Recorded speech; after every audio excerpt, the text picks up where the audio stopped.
Imagine waking up on a deserted island. There's no one else. It's just you, your thoughts, and all the time in the world. There are no external noises, no social obligations, no eyes judging your movements. Sounds like freedom, doesn't it? But then a day goes by, then two, a week, a month. Silence ceases to be peace and starts to be a burden. Your decisions no longer have witnesses, and that, although it seems liberating, can become dangerous. Because when no one is watching, you can start to destroy yourself without realizing it. That island is not a faraway place. That island is your room. It's your home. It's your life when you live alone. Many people want independence, but few are ready for what it really means. Because living alone is not just paying your bills and having the bed to yourself. It's confronting yourself every day without excuses, without masks, without distractions. And that's where the real challenge begins, not because of the loneliness itself, but because of what you do with it. This video is not to disguise reality, it's to face it. Because living in solitude, if you don't do it consciously, can sabotage your mental, physical, emotional, and financial health. Nobody tells you this. They sell you independence as a trophy, but they don't warn you that it's also a brutal responsibility. Today, we're going to talk about 8 mistakes that can slowly drag you down if you live alone. But not only that, we're going to see how to avoid them with the help of a philosophy that has been training people for centuries to withstand chaos without losing their way: Stoicism. And no, I'm not going to quote you pretty phrases. I'm going to give you real tools, practical, raw, that you can apply today, because living alone can be the best training ground or your worst prison. It all depends on whether you learn to master your mind, your body, and your environment. So if you're on that island, if you know what it's like to wake up in silence and feel like you're fading away, this video is for you. 1. Transform your space into a temple, not a trap. You are inside a fortress, not just any fortress, it's yours. The walls are yours, the floor is yours, everything it contains belongs to you. But there's a problem. The doors are open, the windows broken, the hallways filled with dust, the living room invaded by cobwebs, and every corner smells of neglect. That fortress that should protect you now weakens you. It no longer takes care of you. It no longer inspires you. It confines you. And the worst part is that you let it fall. Your house, your room, your space is that fortress. And if you don't treat it with respect, it becomes your worst enemy. When you live alone, the environment you inhabit becomes part of your mind. What you see on the outside reflects what is happening on the inside. Clothes thrown around, dirty dishes, broken things, lights turned off. That accumulation of small neglects is not innocent. It's a sign, it's abandonment, it's negligence, it's surrender. The body gets used to chaos faster than you think, and when it does, it normalizes it. You stop seeing the disaster, but it continues to act. It drains your energy. It takes away your clarity. It takes away your self-esteem. Because no matter how much you ignore it, the environment shapes you. If you live in a place that seems like a trap, you will live like a prey. You will move lazily. You will treat yourself without respect. You will stop demanding from yourself because the place demands nothing from you. Stoicism talks about controlling what is in your hands, and your space, although it may seem like a minor detail, is completely your responsibility. No one else inhabits it. No one else touches it. No one else carries it. If you don't turn it into a temple, no one will do it for you. And we are not talking about luxury. It's not about having expensive furniture or elegant decorations. It's about intention, about presence, about taking every corner of your house and giving it a purpose, an order, an energy. The simple act of making your bed when you wake up is already a declaration of strength. Washing your dishes as soon as you finish eating is discipline. Sweeping, organizing, ventilating, illuminating, all of that is respect for yourself, not for others, for you. The ancient Stoics believed that the soul needed a worthy environment to rise, and you can't grow in the midst of chaos. No one can. Because external disorder becomes internal disorder, and from there everything collapses. Your motivation, your perseverance, your focus. When your house is clean, when it smells good, when there is order, something in you changes. You wake up with a different attitude. You feel more capable. You behave with more determination because your environment reminds you that you are not in ruins, that you are not lost, that you are on your way. And there's something else. When your space is worthy, you don't hide. You are no longer embarrassed for someone to come over. You no longer fear opening the door. You start to reconnect with the world because you have reconnected with yourself. You have regained your center. So get up, look around. Ask yourself if you are living in a trap or in a temple, and if the answer doesn't please you, do something about it. Don't wait to feel good to tidy up your space. Tidy it up to start feeling good, because the place you inhabit shapes your life, and you are not here to survive among the rubble. You are here to build something worthwhile. 2. Don't eat as if your body were disposable. You're at the wheel of a war car, not a luxury one, not a fragile one, a resilient one, prepared for chaos, for tough roads. But instead of feeding it quality fuel, you throw in anything. Dirty water, burnt oil, garbage, day after day, non-stop, thoughtlessly. Until one day, the engine explodes. And then you understand the obvious. It doesn't matter how strong the machine is if you don't feed it properly. That car is your body, and if you live alone, the temptation to neglect it is greater than ever. No one is watching you. No one tells you what to eat. No one judges you. You have total control, and if you don't know how to use it, you use it to sabotage yourself. Lunches from packages, late-night dinners, sugar as an escape, fat as comfort, fast food as routine. Not because you don't have options, but because you've stopped seeing it as something important. But it is more than you think. Because your body is not just flesh and bone. It is the tool that supports your mind. It is the base from which you think, decide, act. If you intoxicate it, you shut it down. And when you shut it down, everything else gets disordered. Your emotions, your motivation, your clarity, your self-esteem, everything. Stoicism speaks of the duty you have to yourself. Epictetus said, "Do not surrender to what weakens your soul." And what is more weakening than treating your body as if it were disposable? As if it didn't matter what you put on it? As if it were made to withstand anything, without consequences? Every time you eat thoughtlessly, you are not just filling your stomach. You are sending a message: my health doesn't matter. I don't matter. And that message, repeated over and over, becomes a belief. Then it's not just junk food anymore. It's a junk life. It's a routine of neglect. It's a switched-off mind that just survives but no longer fights. And this is not about perfection. It's not about eating lettuce and chicken breast every day as if you were a robot. It's about respect, about awareness, about looking at a plate of food and asking yourself, does this build me or destroy me? Does this wake me up or put me to sleep? Does this bring me closer to the version I want to be, or does it sink me a little more? Living alone gives you the perfect excuse to give up on food. But it also gives you the ideal scenario to rebuild your relationship with it. Start with the simple. Cook something yourself at least once a day. Shop with intention.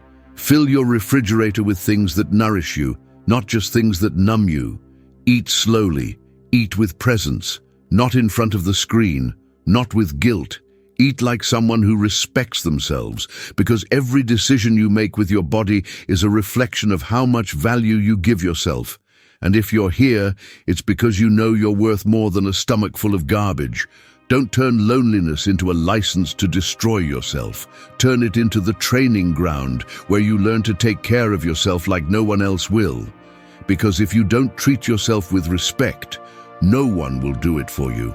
And that body you're ignoring today, is the same one that will support or betray you tomorrow. So look at it closely. It's not an object, it's not a container, it's your only tool to go through life. And if you're going to live alone, at least do it in a body that can bear the load. 3. Don't become a social ghost. You're in a city full of people, noise, movement, but you walk as if you don't exist. No one sees you, no one calls you, no one waits for you, and you do nothing to break that invisibility. Days, weeks, months go by.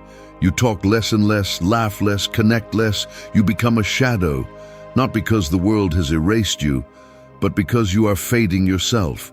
That's what happens when you get too used to solitude.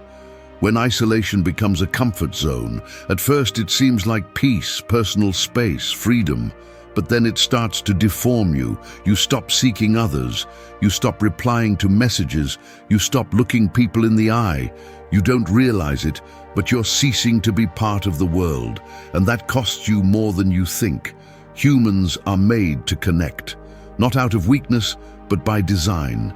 Even the Stoics, who valued self-sufficiency and internal control, never promoted total isolation. Marcus Aurelius, one of the greatest emperors and Stoic philosophers, spoke of his duty to others as an essential part of virtuous life. Because living well doesn't mean living in a cave. It means living in society without depending on it, but without abandoning it. When you live alone, the temptation to disconnect is strong. You tell yourself that you don't need anyone, that you're fine as you are. But that's a lie. It's an excuse that covers up fear, laziness, or resentment. And if you isolate yourself for too long, your mind begins to decompose. You become more negative, more anxious, more insecure. You lose social skills. You lose empathy. You lose perspective. Chosen solitude is a tool, imposed solitude is a prison, and you, without realizing it, may be building the bars with each unanswered message, each rejected outing, each attempt at connection that you ignore because you don't feel like it. This doesn't mean that you should surround yourself with people all the time. It means that you can't forget that you're part of something bigger, that the world isn't just there for you to observe from your window. Pick up the phone. Write that message, accept that invitation, create spaces for connection, even if it's hard, even if you don't feel like it, even if you're not feeling 100%, do it anyway, because it's in those moments where inertia is broken, where the mind is oxygenated, and if you have no one to talk to, start by listening. Listen to a good podcast. Listen to conversations that inspire you. Go to a cafe. Sit where there's noise of life. Walk among people, go to a small event. You don't need to know everyone. You just need to remember that you're not alone in this world. Human connection is medicine. It regulates you. It awakens you. It returns humanity to you when routine has turned you into an automaton. To isolate yourself completely is to renounce an essential part of you. And the worst part is that you do it without realizing it, until you don't know how to return. So don't become a ghost. Don't erase your presence from the map. Don't let the comfort of being alone become an excuse to disappear. Stay visible, stay present. Because although the journey is individual, life is not built in isolation, but in relation. And you're not here to disappear. You're here to leave a mark, even if it's on just one person. 4. Sleeping poorly is digging your own mental grave. The day begins, but the body doesn't start. The mind is slow, clouded, as if it's moving with extra weight on each thought. The eyes burn. The mood breaks for nothing. Ideas don't flow. Motivation doesn't come. Energy dissipates. And all for a simple reason: sleep has been mistreated. Again. Neglecting rest doesn't seem like a serious mistake. At first, you sleep late, postpone sleep for a series, for the cell phone, for feeling like doing nothing, and little by little, without making much noise, the body begins to charge its toll. But the most dangerous thing is not physical fatigue. What destroys is the invisible deterioration, mental deterioration. Sleep is not a luxury, it's a reboot. Without it, The mind fragments, concentration goes away, emotions go out of control. It becomes almost impossible to keep calm, make correct decisions, maintain focus. And when you live alone, that chaos multiplies. There's no one to say, go to sleep now, no one to regulate schedules. Everything depends on personal discipline, and if order is not imposed, the body wears out, silently, brutally. The Stoics defended mastery over oneself, but that mastery doesn't start with will. It starts with rest. An exhausted body doesn't think well. A mind deprived of sleep becomes impulsive, anxious, irrational. How to resist the chaos of life if you haven't even recovered from yesterday? How to live with clarity if the mind drags itself through constant fogs? Sleeping poorly is not just an irresponsible habit, it's slow self-destruction, digging an invisible grave night after night, until one day, without knowing why, everything seems more difficult, more grey, heavier. Motivation doesn't appear, not for lack of desire, but for lack of energy. Energy doesn't come from inspiration. It comes from rest. It comes from the 8 hours that are so often stolen as if they didn't matter. Sleeping well is not about going to bed early out of obligation. It's about respecting the body that supports the entire internal structure. It's about understanding that productivity doesn't start when you wake up, but when you sleep well. Deep sleep is a form of training. There, memory is repaired, emotions are regulated, willpower is recovered. Not taking care of that process is like going to war without a shield. The body gives signals: constant fatigue, irritability, mental slowness, bad mood for no reason. These signals are warnings, not to feel guilty, but to take control. The bedroom can't continue to be an extension of the chaos. It must become a sanctuary. Dim light, screens out, clear routine. Perfection is not needed, respect is. Going to bed at the same time, getting up with intention, treating sleep as what it is, a fundamental tool for survival, thinking, deciding. Sleeping well is not a goal, it's a foundation. Whoever takes care of their sleep takes care of their mind, and whoever takes care of their mind has power. Power to face life without overflowing, to act with clarity when everything around screams confusion. Sleeping poorly equals living poorly. It's that simple. And no one else has the power to correct that for you. There's no boss, no partner, no mother to force you. It's just you against the clock, making the right decision, or digging a little deeper into the pit of confusion. 5. Spend as if tomorrow does matter.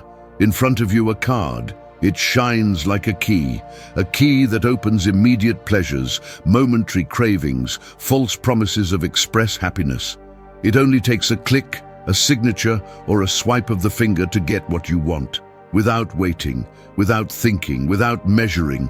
But each irresponsible use is like digging into the future, a small hole that tomorrow becomes debt, anxiety, frustration, and the worst part is that often it is dug with a smile, not knowing that what seems like freedom is just an elegant chain. Money, when lived in solitude, becomes a direct reflection of self-control.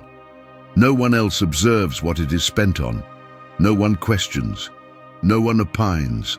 The wallet becomes a private, free, and dangerous territory because emotional loneliness is often tried to be filled with things that promise to fill voids, lift spirits, give meaning. And they don't. They only cover it up for a few hours. Then the void returns, but deeper and with interest.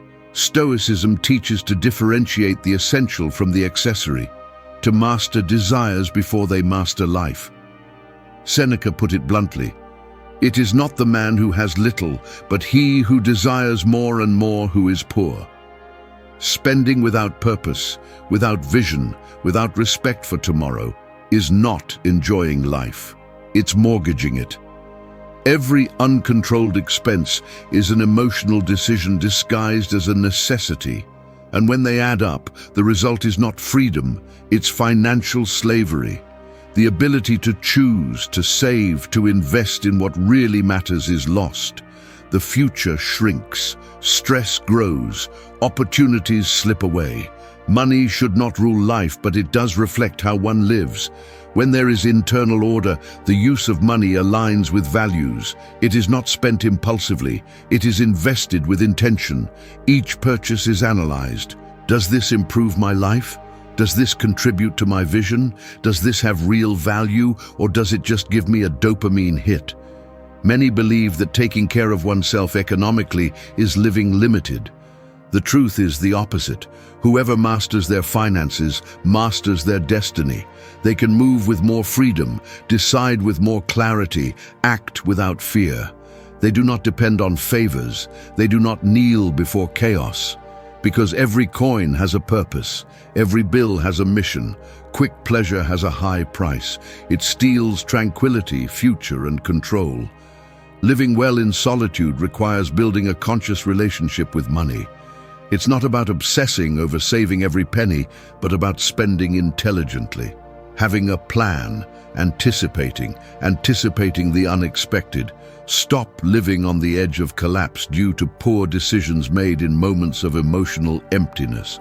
An empty account does not always reflect a lack of income. Often it reflects a lack of control, lack of vision, lack of respect for oneself.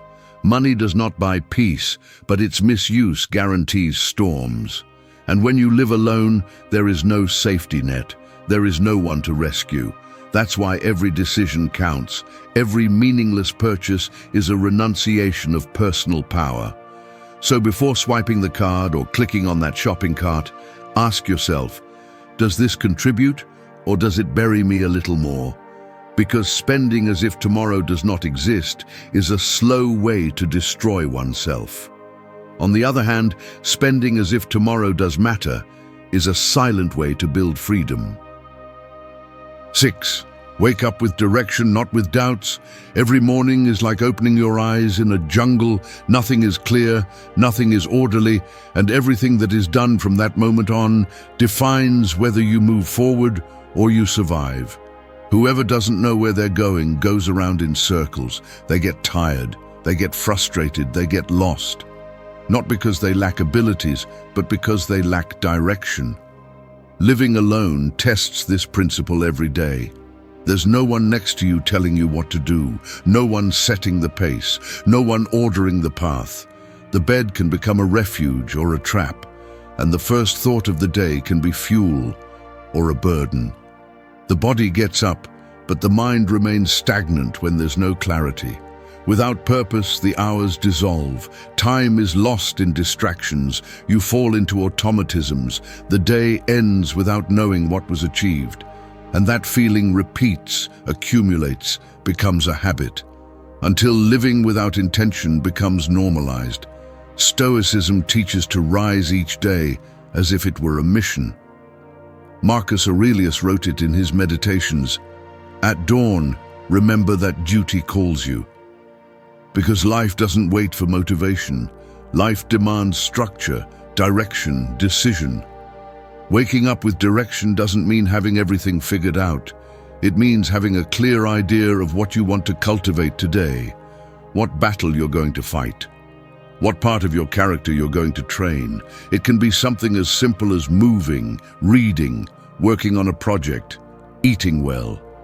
But there must be intention. A day without intention becomes an empty repetition. One after another, just like the previous one. And that destroys the mind more than any failure. Because there's no learning, no tension, no life. Having direction is not about having a detailed plan. It's about knowing why it's worth getting up, what value you want to live, what habit you want to strengthen. Even if there are no big goals, there must be a course. An internal compass that says, today at least you don't live on autopilot. Living with direction is living with power, because the one who has a clear why, as Viktor Frankl said, can endure any how. That clarity is not bought, it's trained. It's built with small rituals, writing down 3 goals, reviewing a guiding phrase, visualizing the action. Not to fulfill a list, but to remind oneself that every day matters. Without direction, the days slip away. With direction, each day becomes an opportunity to move forward, even if it's just one step. The world doesn't need perfection, but it does demand presence. Sleeping in order and waking up with purpose are acts of internal revolution. Because in a world full of distractions, whoever chooses to have clarity upon waking is already one step ahead. 7. Give meaning to your routine or it will crush you. Imagine a train that travels the same route every day, same schedule, same stops, same destination. At first, this rhythm provides stability, certainty. But if no one checks the rails, if no one controls the engine, if no one questions why it follows that route, that train ends up derailed, rusted, irrelevant. Routine works the same way. It can support or it can crush. And when you live alone, that routine becomes judge, executioner, and witness of what is done or what is left undone every day. Meaningless repetition does not build structure, it builds wear and tear. And silent wear and tear is the most dangerous of all, because it settles in without asking for permission and without making noise. Many get lost not by doing too much, but by not knowing why they do it. The body gets up, repeats the same sequence of activities, eats the same, scrolls until night, and everything repeats tomorrow. There is no direction, no connection, no fire, only empty routine that slowly extinguishes consciousness. Stoicism does not reject routine, it honors it, but it demands it with purpose. For the Stoics, each daily action was an opportunity to live according to virtue, to strengthen, to act with intention. Seneca said, "It's not that we have little time, but that we waste a lot. Time becomes an enemy only when lived without meaning. A routine without purpose turns the day into a prison disguised as order. It is not enough to have schedules, lists, or habits if the reason behind them is not understood. Each part of the routine must have weight, value. It must answer to something bigger than just passing time. Why do you train? Why do you study? Why do you eat better? If there is no clear answer, discipline becomes punishment and not a tool. Living alone amplifies this risk. There is no external pressure, no evaluating eyes. Everything depends on the inner strength to choose a routine that not only repeats, but shapes. That sharpens, that elevates, and that requires constant reflection, adjustments, review, courage to change what doesn't work, even if it's already a habit. A meaningful routine doesn't need to be perfect, it just needs to be alive. Be a reflection of the growth sought. Include moments of attention, small rituals that reconnect with the mind, with the body, with values. Read for 5 minutes, jot down an idea, train with intention, eat with awareness. It's not about filling the day, but inhabiting it. When routine has soul, it ceases to be a burden and becomes a drive. A train with a clear destination, stable force, and ignited engine. Whoever does not give meaning to their routine ends up being dragged by it, but whoever masters it creates structure where others only see monotony, and from that structure, freedom is built. 8. Your body is not a statue, it's your engine. A sculpture can be admired, perfect stillness, defined lines, a shape that does not change, that stands firm until time wears it down. The marble cracks, dust covers it, beauty turns into ruin, because what does not move dies. And the human body was never made to stay still. Many treat it as if it were an ornament, something that only matters for how it looks, but not for what it can do. They live in the mind, forget the body. They stop training, stretching, moving. They make up excuses. There's no time, there's no desire, tomorrow. And meanwhile, energy drops, posture shrinks, strength disappears. The body, ignored from within and judged only from the outside, begins to fade.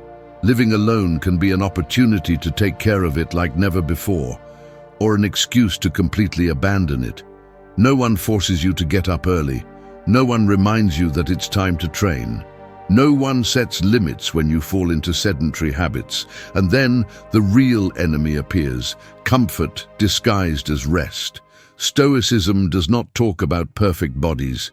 It talks about useful bodies, strong bodies, functional, capable of withstanding the weight of life.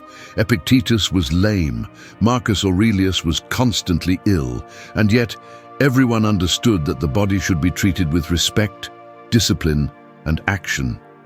Because the soul cannot shine within a rusted machine, moving is much more than burning calories. It's reminding the body that it's still alive. It's activating a chain of reactions that awaken the mind, regulate emotions, strengthen willpower. Training is not vanity. It's a way of saying, I care about my energy. I care about how I face the day. I care about who I am when no one is watching. Physical strength becomes mental strength. Each repetition, each drop of sweat, each minute of movement is a declaration of war against laziness, self-pity, and deterioration. You don't need a gym full of machines. The body is enough. The floor is enough. The decision not to let it die slowly is enough. Moving is not a punishment, it's a privilege, and whoever ignores it loses it. The pain of moving is small compared to the suffering of living without energy, without posture, without vitality. You don't train just to look better, you train to resist better, to think more clearly, to stand firm when everything shakes. The body was not made to adorn the mirror, it was made to push life forward.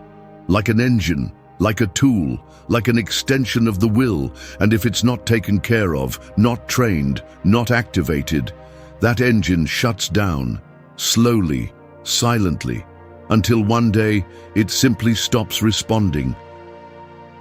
Thank you for staying until the end of the video. If you watched the whole thing, comment, I am Stoic, as our secret signal to know that you're a true student of Stoicism. Don't forget to subscribe and give the video a like if you enjoyed it. See you in the next video, and remember, keep cultivating your Stoic mind.